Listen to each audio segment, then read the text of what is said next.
soy Pedro Ortiz y tú no, el fucking Pedro Ortiz. Y hoy tenemos un nuevo reversus. Acuérdense que dentro de la dinámica del versus verso, primero tenemos un versus colgado en YouTube y tenemos un reversus que viene a la semana siguiente, ¿ok? ¿Sí o no, director? Estamos con mi querido director Gustavo Arguello. ¿Qué tal, Pedro? ¿Cómo vas? Sí, efectivamente va así, ¿no? Cada semana tenemos un capítulo de Versus donde debatimos con expertos sobre temas de cultura popular y cultura geek, ¿no? Y después de una semana tenemos uno de estos episodios que se llama Reversus, donde es un poco más distendido, no hay tanto debate ni tanta discusión, sino que es como una especie de micrófono abierto donde hablamos un poco del tema. Ya nos sentamos a janguear nomás. Sí, solamente sí. hablar. Con unas chelas, con algo de comida riquísima. Más relajadito. Así que ahora estamos en Reversus y la próxima semana tenemos Versus. El capítulo de Versus de la semana anterior, sí. Si ya lo vieron y si no lo han visto pueden verlo en las redes, en nuestro canal de YouTube. Tocamos un tema súper interesante que era buenísimo. Telenovelas mexicanas versus telenovelas venezolanas. Claro. ¿Ya? Tuvimos de invitados a Mónica Carriel y a Jorge Luis Pérez. Un saludo para los dos y gracias porque hicieron un capítulo increíble. Yo me mataba de la Mónica risa. Estaba representando a las mexicanas. Y Jorge Luis por las venezolanas. Para mí el capítulo estuvo tan bueno que si no se acuerdan yo salí de la cabina, me arrodillé ante a ellos y les hice una venia. No somos dignos. No somos dignos. Sí. Y si no lo han visto, véanlo. Aquí. Oye, y como si eso fuera poco, vamos a estar comentando de ese capítulo y de todo lo demás con alguien experto precisamente en dramatizados, en teatro, un maestro de actuación, para mí el actor más grande de los últimos 30 años que tiene el Ecuador, el país, por supuesto. No es Andrés Crespo, ya sé que estamos saturados de Andrés Crespo. Andrés Crespo es como el Pedro Pascal de este país. Él inició la... Andresito, pero con menos ansiedad, ¿no? Con más barrio. Saludos, Andrés, un abrazo gigante. No, que haya más Andrés Crespo, que hayan más Osvaldo Seguras, que hayan más, aunque esto va a ser difícil porque es único y irrepetible nuestro invitado, Andrés Garzón. No somos dignos. No sabes la emoción que tengo de estar acá con el profe Garzón. Muchísimas gracias por invitarme, Pedro, Gustavo. Realmente, a veces uno se queda así, ¿no? Cuando te comienzan a decir que esto, solamente ha sido 40 años y en esos 40 momentos hemos hecho, aprendido, metido la pata, corregido y en algunas otras cosas ser muy testarudos para poder continuar haciendo lo que nos gusta. O sea, es que para mí ese es un poco, dijo dos cosas importantes. Hemos metido la pata, es decir, nos hemos equivocado y hemos sido testarudos. Aquellas dos cosas, ¿no?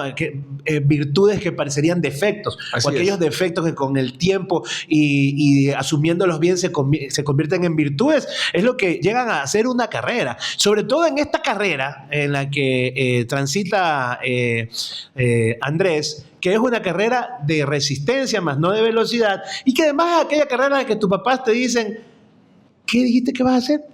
¿Qué quieres hacer? Claro. Perdón, a ver, las opciones son doctor, abogado, ingeniero, arquitecto. ¡Actor! Tú. O presidente de la República. Claro. Me acuerdo que cuando era niño, en la escuela me decían, a la profesora, ¿no? Chicos, estudien, saquen buenas notas para que cuando sean grandes sean presidentes de la República. Claro. Y todo el mundo, que como que ser el presidente de la República. En mi colegio estudiaron algunos presidentes. O sea, hay algunos presidentes ahora que tienen hasta recompensa, ¿no? Les están pidiendo por encontrar, los otros tienen emisión del Interpol, etc. O sea, no es como que no quiero ser presidente. Pero sí, acuérdate que en la escuelita nos hacían los oficios, ¿no? ¿En qué colegio estudiaste tú hoy? Yo en el Cristóbal Colón. O sea, los del Vicente creo que son más pitiones, pero si hay por ahí un expresidente del Cristóbal que tiene grillete, te cuento. Sí. En fin, eso es lo que te decía, sobre todo Andrés, ¿no? O sea, en esta carrera de la actuación, en la que empiezas como actor, terminas como... ahora, no digo terminas, estás en una etapa ya hace algún tiempo como director, profesor, etcétera, y nada, pues realmente no somos dignos de tenerte. Claro, es que en el tiempo que yo empecé era como quien dice una cosa que te iba llevando, una cosa iba llevando a la otra, ¿no? Comenzabas como actor y para poder hacer las cosas tenías que tú mismo escribir, ¿no? Claro. No como usted, pero más o menos ahí remachando una cosa con otra, y luego te decían, no, es que para poder montar la obra necesitamos a alguien que se haga cargo, y entonces definitivamente te mandaban a la dirección, y así sucesivamente ibas descubriendo que hay que tener un criterio estético, hay que tener una visión para poder hacer lo que estás intentando montar, etcétera, etcétera, etcétera. Entonces, al final de cuentas, venimos de un proceso en que nos volvimos todólogos. Claro. Ahora sí hay un poco más de... hay gente que hace producción, hay gente que se dedica Pero sabes que eso pasa mucho. Perdona aquí. la cara de menso que tengo todo este. Pero sabes Porque estoy así. ¡Mi héroe! hacen un poco de todo eso y creo que pasa mucho acá. O sea, me pasó en más de una ocasión en que trabajaba en comerciales de televisión y venía un director extranjero, ¿no? Chileno, argentino, y era como, tú eres el que escribe el comercial y ¿por qué también eres el director de arte? Digo, porque hay que... Pero me dicen, ¿qué parte pasa solo aquí? Claro, esto.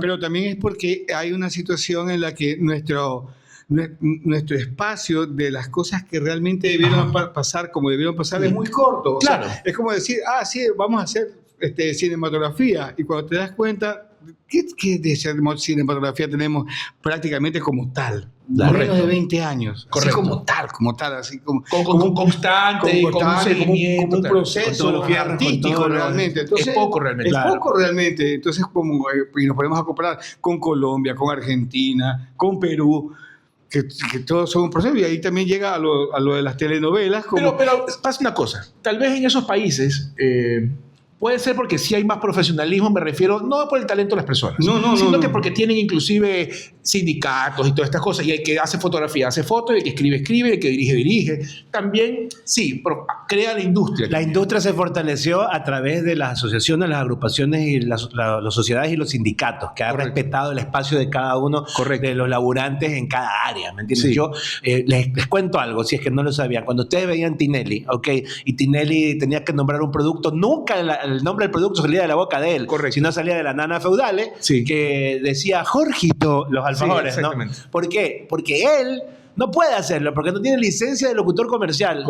Entonces, ¿qué hacían? En el programa tenían la obligación de contratar a una locutora comercial licenciada, ¿no? Claro, para que lo pueda hacer. Y así en todas las áreas. O sea, un iluminador tiene que tener su título y su licencia de iluminador. Para eso sirven los créditos. Exactamente. Salen al final. Cada uno hace lo que tiene que hacer. Justamente ayer estaba con unos chicos del ITV y me preguntaban que cómo es que hacíamos para grabar Entrenados en ese tiempo. Entonces yo les explicaba, mira, cuando salíamos a grabar Entrenados éramos los actores y el staff de producción eran 4 personas.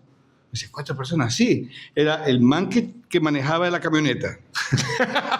Que era asistente de cámara. El asistente de producción. El tipo que era asistente de cámara, que llevaba la mochila, controlaba el sonido, metía el cassette, y el camarógrafo. Esos éramos todos. Claro, no usabas unidad móvil. Iba con casetera. Sí, claro, era una mochilota que... ¿Y cuántas cámaras trabajabas? A una cámara. O sea, claro, como cine. Como cine. Entonces, Mira, eso que me estás contando, yo lo que te quería preguntar. Ya, o sea, a menos que haya sido dirigida por Robert Rodríguez aquellos años que hizo el mariachi. No. Y el que lo dirigía no era ni siquiera asistente de producción, que debería tener algo de realizador. No. Era el mismo camarógrafo que nos lo habían heredado del departamento de noticias.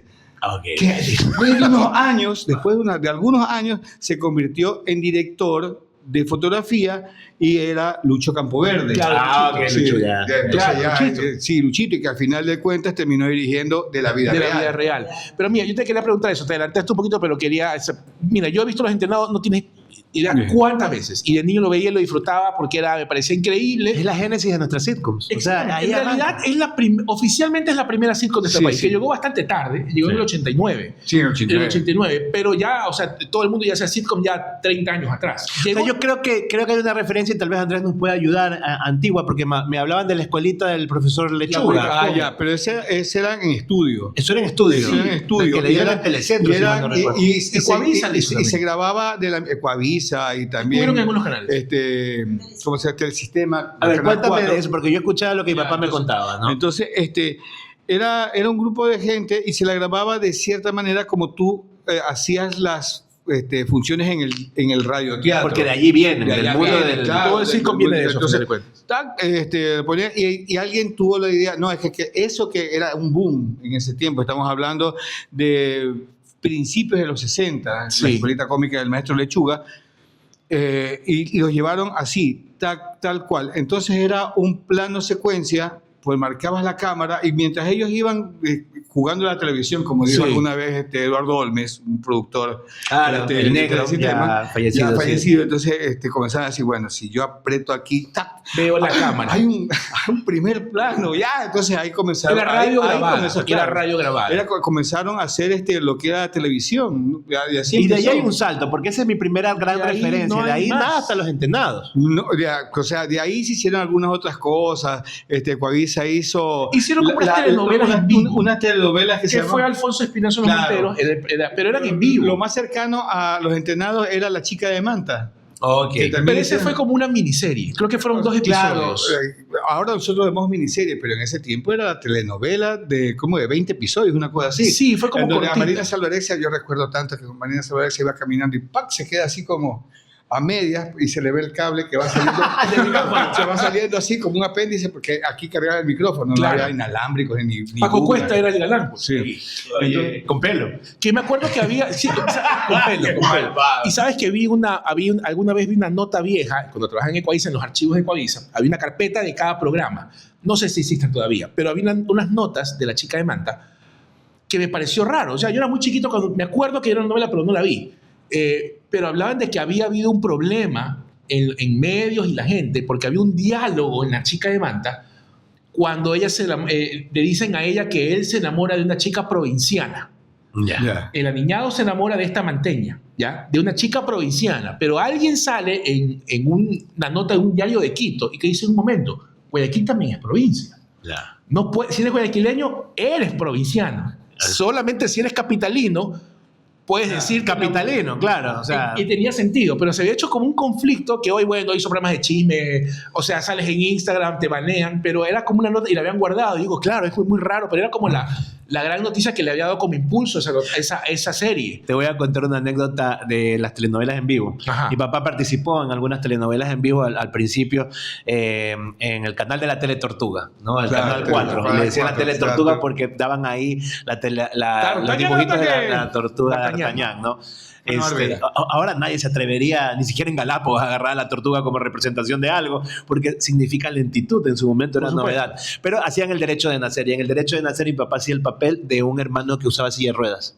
Entonces, que es un papel bastante significante. En una pelea de hermanos, mi papá, que era muy malo para memorizar guiones, se olvida del guión y en la pelea termina parándose a pelear. ¡Oh! Destruyendo todo el concepto. Entonces, la narrativa al piso. Sí. Y claro, y el director, ¿qué estás haciendo? Ese tipo era un español, de que venían españoles. ¿Qué estáis haciendo? Y en vivo, ¿no? Entonces, para y pelean y se van al piso, no sé cuánto. Y supuestamente tuvieron que reescribir a la fuerza. Fue un milagro. Un milagro momentáneo y que después no sucedió. O sea, y de ese tipo decía, pero él me explicaba qué pasaban y que habían ciegos que veían, pero no estaba escrito, sino que era por errores actorales del momento en la incipiente producción nacional que fue con maestros españoles, maestros cubanos. O sea, que vino muchísimos cubanos. Yo he visto pequeños clips de la época porque mi gran pregunta es, ¿qué pasó? Creo que contemporáneamente veníamos bien como con todos los otros países, ¿me entiendes? Archivando todo. Y siendo así, hubiéramos en los 80 ya comenzado a tener teleseries como los brasileños que comenzaron a crecer en producción, y en los 90 ya tenían la televisión, la hacían con cabeza de cine, ya con otro tipo de cosas. ¿Y a nosotros qué nos pasó? Que no pudimos progresar. Terminando mediados de los 90 y a los 2000, Colombia arrasa en la industria de las telenovelas. En fin, ¿qué nos pasó a nosotros? Porque yo he visto unos pequeños clips de directores, cuando directores cubanos asumieron las producciones acá, y es bello, porque vienen del mundo de ellos de hacer cine, ¿no? Cubanos y españoles, tenían ese concepto, pero no sé en qué momento acá, ¡plup! Yo creo que nos chupó el hoyo negro. Yo creo que la mentalidad acerca de quién hace la producción es la que nos truncó, porque entonces no hay una situación en la que tú como productor le permitas al creador arriesgar contigo. Eso es lo que acaba de decir, ¿no? Tuvimos la oportunidad de investigar, de errar, meter la pata y acertar. Claro. En esa situación, en esa visión, volvimos a engancharlo en el momento que entramos como Entenados y Javier Alvarado Roca nos vio y dijo, bueno, ahí parece que hay un potencial. Y entonces ese fue pero lo que nos abrió la puerta. Pero siento que ahí se dieron Claro, al creativo. Claro. Deja que el creativo sabe lo que sucede en ese sentido es que cuando ya nos dijeron, bueno, vamos a hacer entrenados, chéverísimo. Ya, pero a ver, allá. Segura sí va. Ajá. Blanquito, Sí. el man gracioso, ese man sí va. Pero estos cholos de acá no. Sácalo. Así pasó. Estoy exagerando, Ya, ok. pero debió haber pasado de esa manera, ¿no? Más gráfica. Porque entonces hubo un momento dado en que me dijeron, sí, aceptaron el proyecto de los entrenados, pero hay un problema. ¿Cuál? Ni Richard, ni Héctor, ni Andrés quieren que vayan porque son muy, digámoslo para decir, muy étnicos. Claro. Porque sí ha habido una cuestión en la que nos tocó, en la que nos tocó esa que yo siempre digo dentro de nuestro pequeño mundo, de nuestro pequeño universo, que sufrimos. Nosotros somos el cholo que cholea al cholo. Correcto. Que es el Sí. peor de los cholos. Ese es el peor. Claro. Lo hablamos en el verso en algún Sí, momento, hablamos, porque sí. Ecuador es la tierra de que el negro negrea, el cholo cholea, el gordo gordea. Sí. Entonces, hubieron opciones que pusieron, entonces pusieron a Antonio Belolio, a Antonio Belolio para hacer a quién? Lucho. Imagínate ese cara. A ver, espérate, Lucho Aguirre, casting call, me que siento. ya tenía, que ya estaba trabajando con la gente de Coavisa, y el otro era Gino Molinari. Ya, entonces comienza a mover las Lo puedo fichas. ver. Luego comienza a mover las Lo fichas. puedo ver a Belolio como Pablo, a Molinari como Rosendo y obviamente a Lucho Aguirre como Stacy. ¿No? Entonces, en ese Destruyes toda la estructura de la en historia. esa funcionalidad, Oye, qué guarif. en esa eventualidad, Osvaldo y Tati, que eran los que llevaban la cabeza del proyecto, Los blanquitos. como creativos, se empecinaban y decían, no, es que esos tipos son, aparte de que cuando nosotros hicimos entrenados, ya teníamos casi como 2 años haciendo los personajes. La porque obra, nosotros claro. apreciamos la obra de teatro. O sea que consideraron ustedes cambiarlos. Ellos no consiguieron cambiar. O sea, ellos. claro, el canal. Consideró cambiar el canal Claro. a pesar de que ustedes ya habían claro, hecho la porque, obra. Pero qué bueno que no pasó. O sea, nos hablamos todos, creo. Me incluyo porque me parece una maravilla. Y puede sonar así como falta de humildad y cosas, pero nosotros, como dijeron hace un instante, abrimos el nicho. No, para nada. Eso fue único. Y nos dio la oportunidad de entonces que entrara Mimo con Azucena y con Prisca. Claro, hicieron luego ¿Para a cuál? la larga de la historia, para a finales de los 90, entraran ¿cómo se llama? A solteros. Correcto. Que tal vez tenía un humor muy ácido y que yo en ese tiempo decía, no, solteros, ¿qué es esa vaina? Ese pato que fuma, ¿qué es esa vaina? Claro, soltero es, yo como siempre digo, ¿no? Cada generación va estirando un poco las cuerdas y va abriendo las puertas para los siguientes. Solteros nos abrió una narrativa diferente, una narrativa más transgresora, Claro, más de lo que estaba pasando en los 90. Y bueno, y ahora que ya la puedo ver desde la distancia, digo, no, sí, funcionó, era plausible, era lo que se necesitaba en ese instante. Estaba bien. O sea, por ejemplo, ahora el biotipo popular, ¿no? Ajá. Que es el más común, es el más requerido para los dramedios. O sea, Por se está supuesto. haciendo la serie de Cholito, por ejemplo. Claro, exactamente. Ya, y si tú te das cuenta en Perú, Al fondo hay sitio, Al fondo hay sitio. ya marcó la diferencia. Pero eso ¿no? estaba adelantado haciendo esto. ahora, O sea, los galanes ya no son rubios o azules. No tienen que ser así. Claro, Ya. lo que está haciendo Martán ahora que van a estrenar o que ya la estrenaron. Entonces, me parece maravilloso el tipo, y es un tipo que pareciera que es aniñado, pero que no es aniñado, No lo ya, es. ya está del otro lado. Entonces, O sea, el pelucón caído en desgracia también es un personaje que existe. ¿me Funciona. entiendes? Oye, claro. Entonces- o el, como yo le digo, y vuelvo a hablar de Andrés Crespo, porque él es como el aniñado de Urdesa. Exactamente. Ya, Pero es calle. Pero es calle, ¿no? El man calle de Urdesa. Claro, También hay aniñado recuerdo- Barrio Chico, ¿no? Yo recuerdo Sí. que hace como 20 años, Andrés, cuando estábamos montando una cosa con Jaime Tamariz, Jaime le decía, ven, entra. Le decía, no, yo soy escritor, hermano. ¿Cómo lo voy a hacer? ¿Cómo voy a hacer esa? No, ya. Pero mira, el tiempo le ha permitido refrescar. No es un tipo que caracteriza, pero que interpreta bien, o sea, que es simpático para la gente. Y entonces me parece que por ahí va la cosa de algunas propuestas nuevas que hay.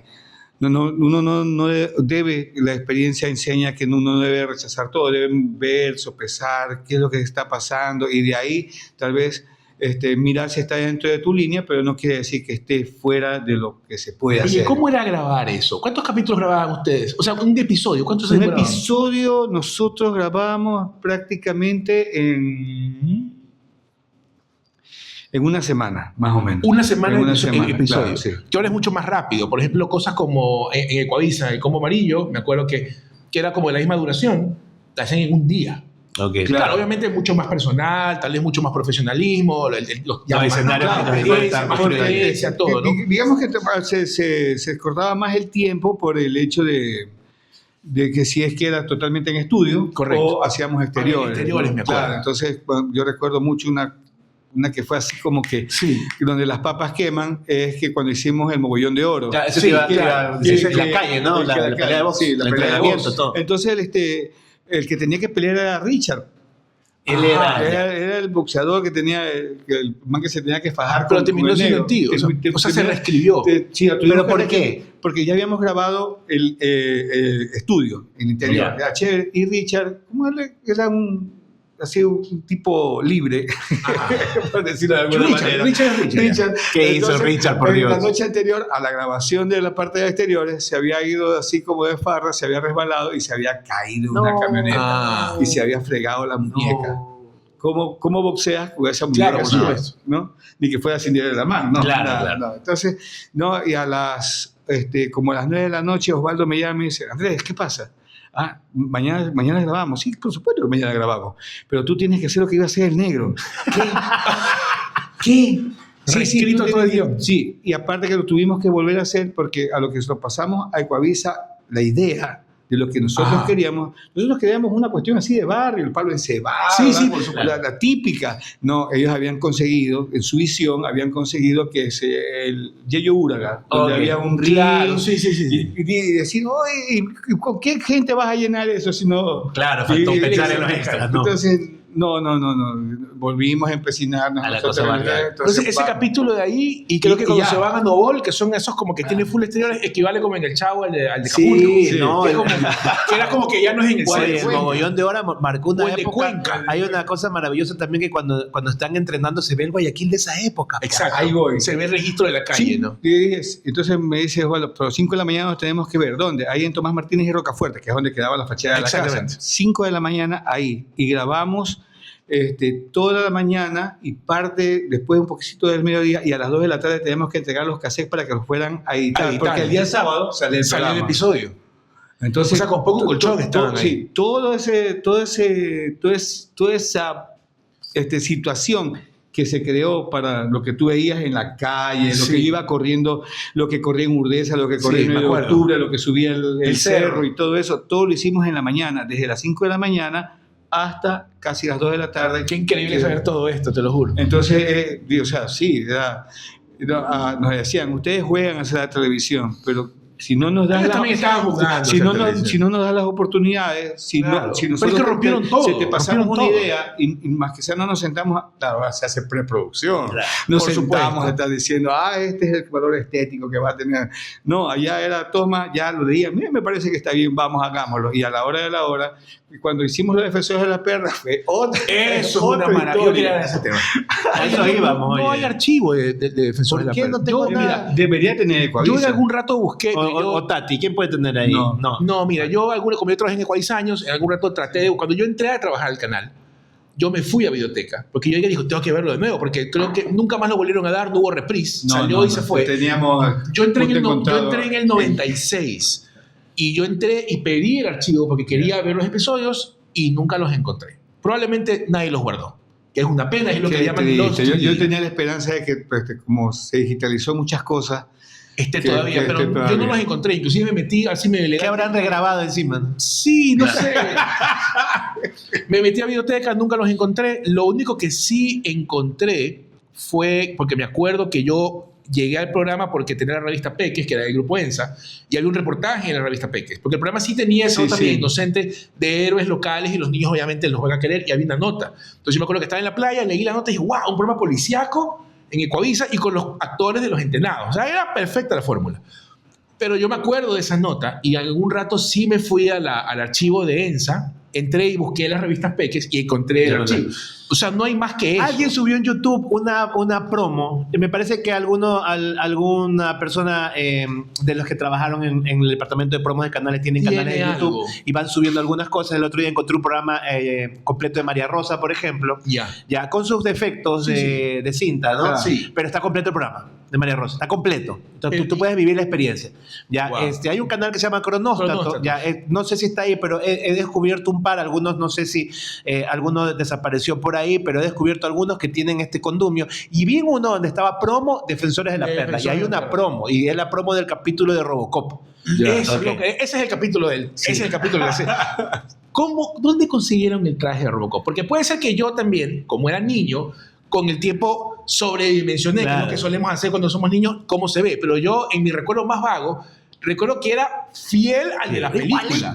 O estoy sobredimensionando. No, era fiel era fiel en esa circunstancia. ¿Por qué razón? Porque justo para esa época se estrenaba Robocop. Claro, ¿no? sí. La segunda, la tercera de Robocop. Creo que era la segunda. La segunda. Entonces, promotor de algo, así como cuando ahora, qué sé yo, traen a la Guerra de las Galaxias y ahora vi la Legión. Claro, es como que traen. Entonces, en este caso, para poder promocionar la película, trajeron el traje que hecho en fibra de vidrio. Claro, que es como el de promoción. Sí, el de promoción. El que usas para promover. Entonces, las piezas se unían por velcro. O sea, como o sea, si era, entre comillas, si era oficial. Sí, era oficial. No era año viejo. No era el de la película, pero era el que se usa para promover. Entonces, y teníamos contactos para ese tiempo. Éramos entrenados y la gente se quería tomar las fotos con nosotros. Y vino un promotor de esto y dijo, oye, yo tengo el traje de Robocop. ¿Cómo lo metemos en esa vaina? ¿Qué nos inventamos? Sí, que a los defensores de la Perla les mandan la asociación esta que estaba encargada de proteger a Guayaquil, les mandan a Robocop para poder hacer y ahí o sea, lo inventaron así comiéndose una hamburguesa. Hagamos esto. Y volvimos a tener el mismo problema. Ya. Grabamos. Okay. Salió vacancísimo, pero el material se perdió. No. Tuve que grabar 2 veces lo de Robocop. Tuvimos que grabarlo de nuevo, sí. O sea que habían 2 copias de Robocop y no tenemos ninguna. No. O sea habían 2 copias y las 2 Mega Los Media. Entonces sí, y estamos hablando de que tuvimos que conseguir un modelo que casi medía 2 metros de alto. ¿Quién era Robocop? No me recuerdo quién era, pero un modelo casi 2 metros de alto. Si alguien todavía vive y sabe quién es, escríbanos y díganos, yo era Robocop. Un afrodescendiente, entonces, pero así con todas le maquillábamos para que se vea blanquito, pero era así.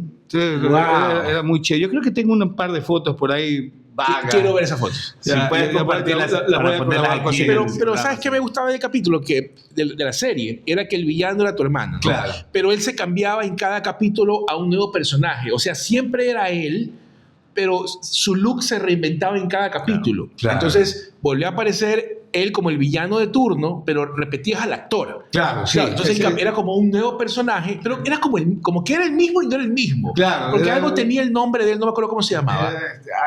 Tenía un nombre que como que algo del nombre maléfico, como el maléfico. El canalla. El canalla. Entonces era la nueva versión del canalla. Entonces el canalla, por ejemplo, ahora vendía terrenos a baldíos a la gente y tenía un look. Entonces luego el villano era la versión del villano del canalla con Robocop. Eso era muy... Yo me acuerdo, ¿no? En ese tiempo que nosotros grabamos, supuestamente el que acabas de decir, que él parcelaba la tierra, parceló lo que ahora es el San Marino. Esa calle de la Orellana, ¿no? Era un parterre así inmenso, lo único que había era la filantrópica. La filantrópica y creo que otra cosa más hay que era muy emblemático. Pero si no había nada, era cielo y tierra. O sea, parece que no en playas. Sí, entonces, y de ahí recién pues se había estrenado también la perimetral. O sea que por allá fuimos a dar, no existía ni la entrada de la 8, ni la Casuarina, ni ninguna de estas vainas. Cuéntame una cosa, porque el personaje en Los Defensores de la Perla de Osvaldo Segura primero tenía un defecto en el ala, lo que nosotros acá decimos acá que era aquí decimos guaco.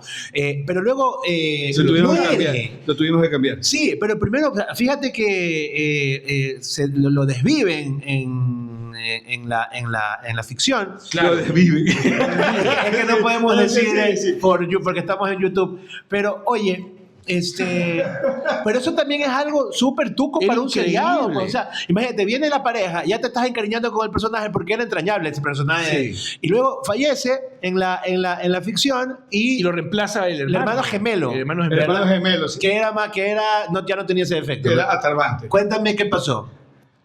O sea, yo supongo, creo que en ese tiempo no tenía acceso al comentario interno. Algunas cosas se han filtrado a medida del tiempo, pero una de las cosas que creo que algún, qué sé yo, directivo, sí. alguna...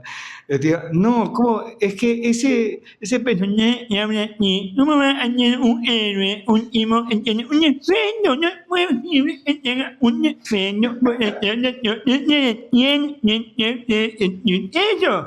Que venía ahí bien increíble que nosotros estamos tan acostumbrados que todo lo que claro, sí. Era la típica, que ahí viene el gag, ¿no? Decía, hablaba, ¿qué? Claro. Y entonces el madre decía, tu madre. Eso sí entiende. De ahí viene esa... Que fue un golazo, porque claro, pues la gente esperaba mucho de Osvaldo Segura. ¿Y cómo iba a superar a Felipito? ¿Cómo superar a Felipe? ¿Cómo iba a superar a Felipito? ¿Me entiendes? O sea, era por ese lado. Yo pensé que había ocurrido algo como lo que ocurrió con la Popis. Ajá. Ya, la Popis hablaba con una voz nasal. Y hubo un reclamo. Con tu mamá. Y luego alguien mandó una carta diciendo que su hijita tenía esa manera de hablar. Y Florinda Mesa la cambió con el 80% del contenido del programa ya cuando dominó el resto del programa. Claro, te iba a decir si has visto las segundas partes de la segunda Qué bonita vecindad y la segunda Si eres joven aún la has visto. Sí. Donde ya se ve la mano de ella. Primero en la grabación musical, la voz de ella está arriba. Está arriba. De ella es la personaje, claro, la que canta. Y segundo, qué complicado los bailes, por Dios. Sí.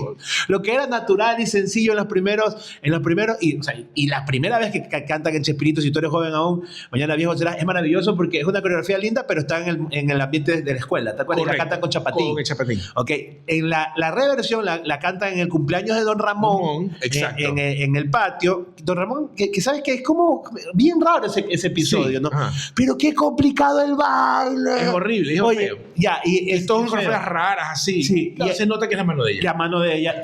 Yo voy a hacer la coreografía. Sí. Yo sé bailar. Y en el segundo, claro, y además le saca el chucha a la cilindrina, pues en ese baile que está a la par, ¿no?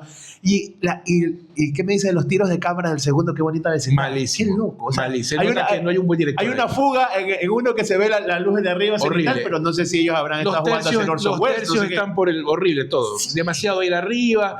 Falta, y la letra la cambiaron. Hay una letra. Claro, cuando justamente habla de la chilindrina. Sí, cambia la chilindrina. Le cambia. Bueno, tenía que hacer esta pequeña acotación porque es un poco mi pasión destruir a Florinda. ¿Te has topado con alguna Florinda en toda la vida que has trabajado? O sea, por ejemplo, has formado parte de equipos donde la esposa o la pareja del director o la directora han tenido en algún momento mayor mando que el director. O que tú veas, claro, ¿no? Porque este man está con ella y opina mucho, opina demasiado. Suele pasar. Yo te digo una cosa, en algún momento desclasificaré algunas cosas que pasaban en ciertos programas donde he trabajado, donde uno se enteraba cuando había un romance entre el protagonista con una de las chicas del elenco. Primero que aguantaban la grabación hasta que llegaran. Por supuesto. ¿No? Entonces todos estábamos citados a las 10, pero esta fulana llegaba a las 4 de la tarde, estamos ahí como, ya, maquillándonos y remaquillando. Por eso hay unos episodios de ciertos programas que yo salgo demasiado blanco. Ya. Pero ya tú te das cuenta. Y segundo, porque comenzaban a tener observaciones sobre cámaras, decisiones de dimensiones, etc. Sí. Entonces te das cuenta en algún momento. ¿A ti de te verdad, pasó? No, yo podría decir que no, podría decir es que está esquivando la pregunta, pero no. En esos procesos y donde se hacían largos las esperas de producción, yo hacía algo que me ponían en modo invernadero. Ya. Yo estaba así, bueno, no hay nada que hacer. Qué bien. Hasta me decían, Andrés, graba, ya grabemos. Y entonces o sea, a mí los proyectos en sí, yo vengo, hago, y hago lo de Kubrick, se termina el proyecto, me desligo totalmente, se acabó. Pero es lo que pasa en todas partes eso, ¿no? O sea, y no solo en televisión. Sí, en cualquier trabajo, oficina. alguien tiene una relación con otra persona, alguien comienzan a tomar decisiones. Pero en ese hecho, yo prefiero no hacer su lado. Porque, qué sé yo, en ese sentido, ¿qué soy o qué me siento? Soy parte del proyecto, no tomo decisiones. Por eso es que si tú me preguntas entre dirigir y actuar, yo prefiero actuar. Me dedico a mi personaje, lo comienzo a pulir, voy a hacer lo mío, ego, bla, bla, bla. ¿Cuánto tiempo trabajas frente al espejo? No trabajo frente al espejo. ¿Y cómo sabes? Trabajo en mi imaginación. Ya, es que eso te iba a decir, pero ¿cómo sabes cómo te están saliendo las manos, los gestos? Porque o tu escaneo interno de tu propia imagen está súper claro. Digámoslo, puede ser, digámoslo que así. Me preguntas, Armando Paz, ¿cómo salió? Ya, entonces... Es uno de mis favoritos, villanazo. Leo el guión, bla, bla, bla, bla, bla, bla, y a medida que lo voy leyendo, me llega una imagen. Ese es correcto. Es mi proceso. Yo no digo que... Es mi proceso. Llega la imagen y digo, ¿qué vi cuando estaba leyendo? Yo a Armando lo vi como una boa constrictor. Ajá. Listo. ¿No? Un tipo grande que asfixia a la gente, que le gusta esa sensación de asfixiarla, porque eso es lo que... Y entonces se vuelve como un psicópata. Es un psicópata. Claro, así es. Ya, y entonces hago eso. Y entonces, ¿qué es lo que hace la boa? ¿O qué es lo que yo siento que hace la boa? Lo que hace la boa es... respirar. Claro. Eso. Trabajo con tu respiración, me sonrío, me acerco a ti y cuando menos lo esperas, te mato. Claro. Y lo disfruto. Como en el libro de la selva, ¿no? Sí, claro, un poco el libro de las frases. Piensa en mí. Claro. Entonces, ese tipo de cosas. Y de ahí que me dedico a hacer, a jugar. Porque yo considero que este es mi profesión, jugar. A la gente del Barcelona le pagan por eso, por jugar, por divertirse. Y entonces eso es lo que hace que, así me decía hace poco porque me da la pasión, porque yo lo amo, porque es lo que realmente quiero hacer. Y es lo mismo que yo siento. Eso nos pasa a todos los que estamos haciendo lo que nos gusta. O sea, yo hago lo que me gusta y cuando me pagan... Un médico opera 20 horas al día y como el pavo, pero ponlo a hacer las tareas con el hijo, es una... Oye, tu personaje favorito de todos los que has hecho. A veces me lo preguntan cuando hago los en vivos y yo siempre digo que yo soy el buen padre, no hay hijo feo. ¿Te gustan todos? ¿Cómo se llama el jefe del Cholito? Soto. Justino Soto. Ese personaje era villano también, ¿no? Claro, un villano. Ese personaje me gustaba porque me di cuenta que estaba bien armadito también, ¿no? Como todo lo que hace. Justino Soto es un rey sin reino. Un César. Por eso es ese pelo cortito, la tipo forma de las manos. Todo era así. ¿No? A Justino yo siempre lo vi como si fuese una araña, algo. Sí, siempre hacía cosas así. Sí, algo está tejiendo. Sí, está tramando, ¿no? Pero mira esa mnemotecnia que te refiere a animales, ¿ah? Claro, vas para allá. Sí. Algunas veces, en otras veces, qué sé yo, ¿quién? Hacía un personaje de un tartamudo en una obra que hicimos con la mueca que se llamaba Maestra Vida, y entonces era muy tierno, ¿no? Y entonces se conectaba físicamente con la sonrisa. Entonces él siempre estaba así y siempre se sonreía, aunque la gente a veces se le burlaba. Por ejemplo, y cuando hice Bucarán para la vida real, ¿no? Mirando los videos me di cuenta que él tenía las manos así y había sido basquetbolista. Entonces era esto, ¿no? Sí, compañerito, y como tenía increíble. Esta cuestión es de la... ¿cómo es que se llama? Prognatismo.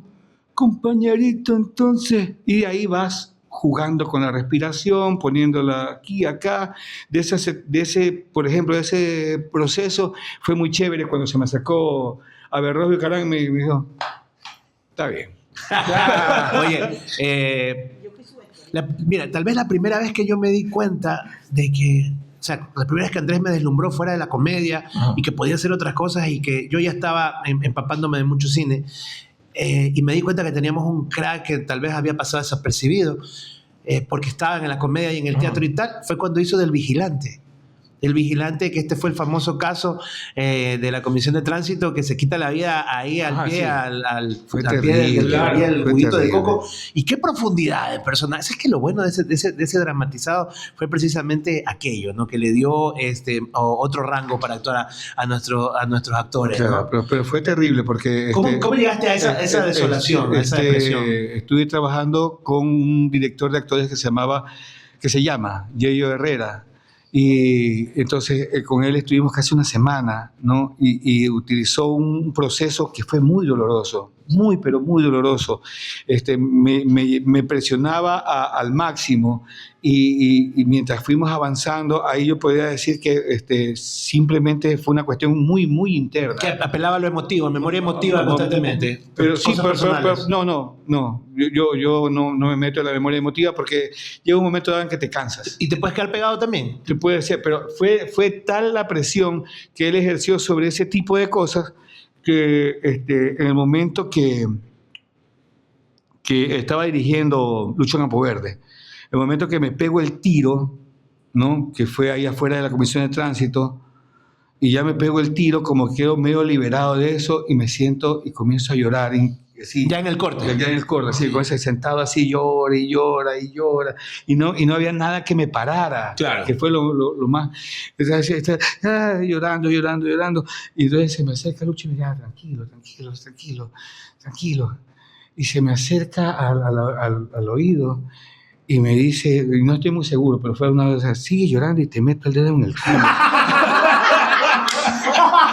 Lucho Campo Verde. Y eso me quedó así.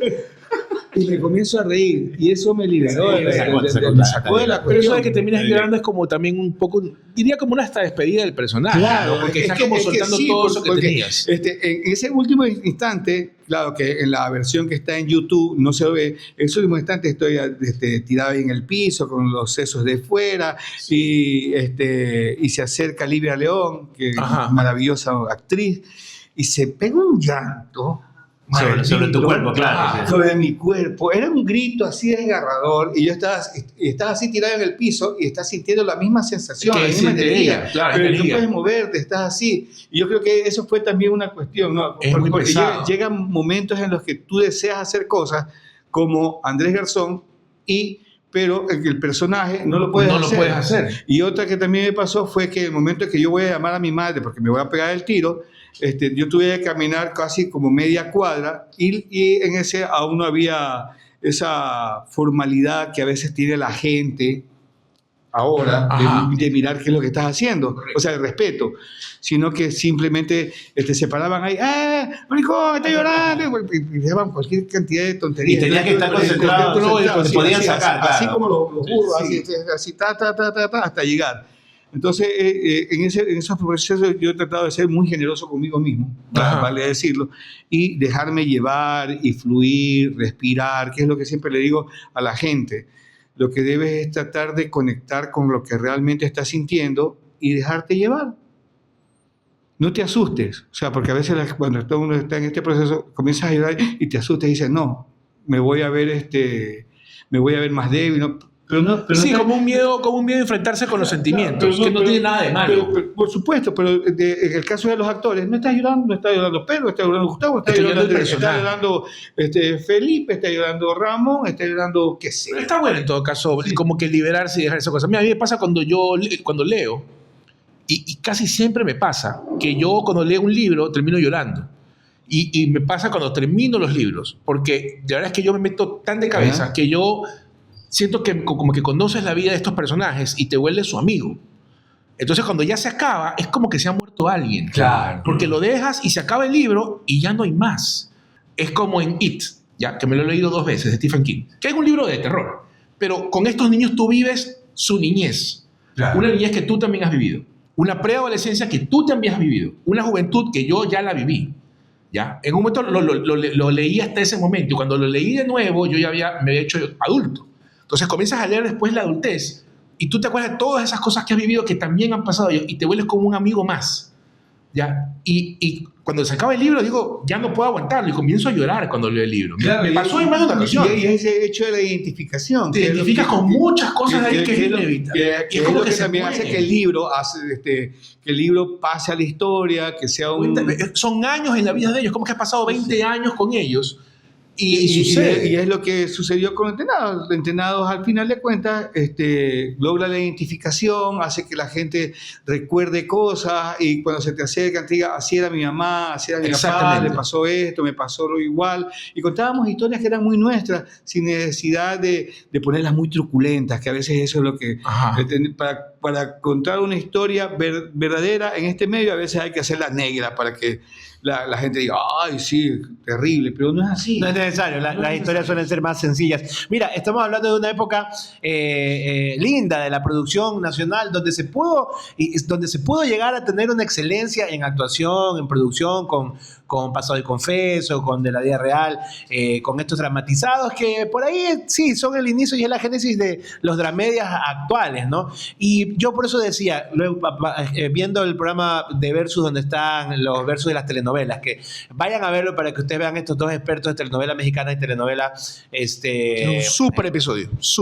Es mexicana contra venezolana. Y podríamos hacer argentinas contra colombianas, podríamos hacer brasileñas contra peruanas, y por qué no las ecuatorianas también. O sea, es que aquí es cuando también nosotros tenemos que correr para alcanzar la calidad que están teniendo las colombianas, o la calidad que tiene Perú trabajando hace tiempo, la calidad que tuvo Chile, por ejemplo, en los años 90 con su innovación tanto de guiones como de temáticas que son muy originales. Y cabe destacar que si a ti te gusta este mundo, sí queremos hacer un episodio de Versus especial con los dramatizados y las teleseries nacionales en las cuales, pues, Andrés, estás invitadísimo. Ahorita me acordaba, ¿no? Una de las cosas que me parece que tampoco no te dejan avanzar dentro de lo que es la producción o lo que se hace o la realización, es que no te das el chance a la crítica.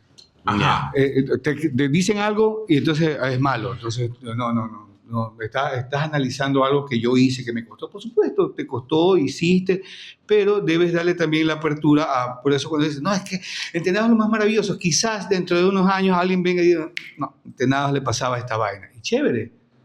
Porque eso no quiere decir que no todos estamos pensando iguales y abre la puerta a otra situación, como cuando preguntan, oye, ¿y Entenados cómo hacería ahora? Entonces yo me pongo a pensar en que quizás la mamá de ahora no le aguantaría la caña a Ángel Vera. Sería muy difícil. Muy difícil. Pero había unas reversiones, ¿no? Los Entenados después fueron Entenados con billete. Claro, uno... Rosendo quiso ser presidente. Sí, claro, o sea... Entonces hubo una... Eso, pero ¿es canon o no es canon eso? ¿Tú qué dices? Si vuelven a ser... Yo no creo que sean canon. No, creo que son como interpretaciones libres hasta el mismo creador, ¿no? Porque nosotros siempre partió de nosotros, ¿no? Entonces volvimos a estar, qué sé yo, jugando un poco qué es lo que sucedía en los what if. Entonces, pero el hecho en sí es que habría que realmente rever qué es lo que se hace con esa historia de los Entenados, si es que se la quisiera hacer ahora. Es original. De Sati. ¿Sabes? ¿Sí? Yo he estado revisando programación antigua argentina, por ejemplo, y me salta una serie que se llama Mis Adorables Entenados. ¿Ah, sí? Dentro de Parrilla. Sí. De pronto la copiaron y no sabe. Sí, o sea, y estoy tratando de averiguarlo, hay que googlearlo. Llamen al abogado. Hay que googlearlo. Hay un billete ahí. Hay un billete. Porque hay ciertos nombres, también como Doctor Cándido Pérez, es mexicano, pero también hay una versión argentina. Bueno, tal vez vendieron los derechos. Puedo identificar que es antes, como Carrusel, pues una versión de Señorita Maestra también. Y que todo de repente sale del libro de Amici de Corazón. Sí. Pero Entenado me llamó mucho la atención y dije, voy a preguntar. Hay que buscarle a ver qué pasa. A ver qué. Está abriendo un billete ya, llamen al abogado. Okay, estamos en el tiempo. Listo. Ya. La idea es que que Reversus dure no sé cuánto, en verdad. Supuestamente duraba 20 minutos. 20 minutos, pero mentira, sí, no va a pasar. Va para los 200 ya mismo. No va a pasar. Muy bien, antes de terminar el programa y agradecerle a Andrés que quisiéramos quedarnos. No lo podemos secuestrar y tenerlo así para todos los días preguntarle algo. Tengo un cuarto, no lo vamos a guardar. Lo vamos a sacar en cada capítulo. Quiero decirte que The Caldas Game son los mejores y los mejores buscan a los mejores. Tienen máquinas arcade, pelucheras y más. Locales en Guayaquil, Quito y Cuenca. Aquí abajo te dejo toda la info para contactarlos. Y hay un nuevo local en el Unicentro. El del Unicentro. Unicentro, igual, videojuegos, es un clásico. Es un clásico de Guayaquil, sí. Así estamos. Así como el sanduchito ahí, el hot dog. El hot dog y el submarino. Y el submarino, sí. Fabuloso. Bueno, Andrés querido. No se olviden, nosotros aquí somos tan nerdos que pues tomamos Estrella Galicia, que es la cerveza oficial de La Casa de Papel. Si la han visto, si les suena, es... Porque y este es cero alcohol. Exactamente. Y la comida del equipo de producción es gracias a Pollos a la Brasa Barcelona. Angelito, el padrino de las divisiones inferiores y padrino de un montón de gente, el jefe de la tarrina, y vamos a llamarle así, a mi querido padrino Angelito Encalada, que hoy y en estos seriados nos está apoyando con la alimentación del club. No se olviden que este capítulo de Reversus va alternado a uno de Versus. Después de este Reversus, la próxima semana, un nuevo capítulo de Versus donde hay debates sobre temas de cultura popular y de cultura geek. Andrés, ¿okay? Todos están dentro del mismo canal de YouTube, pueden verlos semana a semana. ¿A ti qué te gusta del tema de las colecciones? ¿Coleccionas algo? ¿Te gustan las figuras de acción? ¿Cuál es tu personaje favorito? Mi personaje favorito es Darth Vader, que así de coincidencia está aquí. Ya, mira. ¿No? Sí, tengo, mejor dicho, comencé porque me simpatizaba el personaje cuando recién salió del capítulo 1, que realmente es el 4. El 4. Que no es... El 2 es el 5 y el 3 es el 6. Ya. Entonces, sí, se lo pedí cuando era muy pelado a mi mamá y me lo consiguió, ¿no? Pásanos una foto para verlo. Le voy a pasar porque de ahí comencé a comprar y con mi hijo he ido haciendo, y de ahí el otro personaje que me gusta es Batman, ¿no? Porque contrario a lo que dice Roberto Gómez Bolaño, Batman no es un superhombre. Es un tipo inteligente. Normal. Entonces, en esa situación, sí. No tiene superpoderes. No tiene superpoderes. Tiene un montón de gadgets y tiene plata, sí, pero claro, tiene billetes. Eso tiene plata. Eso es un superpoder, tener billetes. O sea, yo quisiera tener ese superpoder. No tiene Cuando le miedo. preguntan, ¿cuál es el poder que quiso superpoder? Tener billetes. ¿Para qué más? El resto, pues. Entonces, eso, ¿no? Entonces tengo batimóviles. Sí, pero yo no batimóviles. Porque son batimóviles, entonces ya, ese tipo de cosas. Y figuras así de la Guerra de las Galaxias, ¿no? Naves. Oye, si hubiera un papel en el mundo del cine que tú hubieras dicho, ese papel me hubiera gustado hacer. Piensa, no sé, en Marlon Brando, en Al Pacino, en Robert De Niro. Algo que hubieras querido hacer. Yo hubiera querido, daría todo en un what if por ser ese papel. A mí me hubiera gustado como personaje interpretarlo a Judas. Ok. Sí, porque dentro de esa situación en la que Judas se encuentra, para Judas siempre fue su amigo. Y traicionar a un amigo es bastante caro. Claro. Que un poco se nota en la última tentación de Cristo. Claro, es un Judas distinto, el de Scorsese, que es Harvey Keitel. Sí. Es un poco distinto. No está solamente como el del traidor. Es el tipo que estaba al lado y ha vivido... Y ha vivido lo que le está pasando. Sí, y entonces ha visto que dice, claro, el tipo es un ser sobrenatural y tengo que traicionarlo. Y más allá de la sobrenaturalidad que puede haber tenido Jesús, era el tipo en el que él fundamentaba su creencia, su credibilidad. Era el tipo que iba a cambiar las cosas. Correcto. Y en esa situación es como una traición de va y viene, ¿no? La traición de mi ideología en lo que yo siento por él y lo que yo le voy a hacer a él. Y que después es prácticamente que no me la puedo sacar. Es como la tragedia. Es inevitable. Tengo que traicionar. Soy la ficha. Que aunque me quiera ir, debo estar ahí. No disfruta de la traición ni del pago y termina como terminó, ¿no? Atormentado. Yo te digo una cosa y te lo propongo a ti. Yo quisiera hacer o grabar un pequeño corto o hacer una obra de microteatro con Andrés basado en el juicio de Charlie Sims de la película Perfume de Mujer, cuando Frank Slade hace su famoso monólogo, eso es que para mí es el mejor monólogo de Al Pacino de todos los tiempos. Y yo Sí, lo veo sí. en mi sueño húmedo así como March cuando suena sueña en El Hombre Biónico. Lo sueño a hacer una versión en español con Andrés Garzón diciendo I've been around, you know. Es este monólogo que para mí, en serio, de toda la carrera de Al Pacino, es el mejor. Mucha gente dice, no, el de Milton, el abogado del diablo, bullshit. No es mejor. Para mí es el de Frank Slade, y lo hemos conversado con Andrés en algún momento. Le digo, sabes que la veo y la reveo y la reveo, y todo lo que me causa hasta llegar a ese momento es un genio de la actuación, y me siento pues gratificado. Hagámoslo en algún momento, es el juicio. Chévere.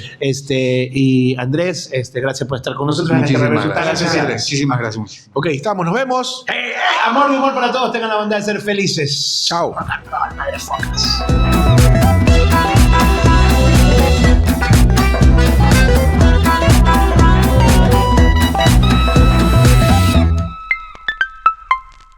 Bobby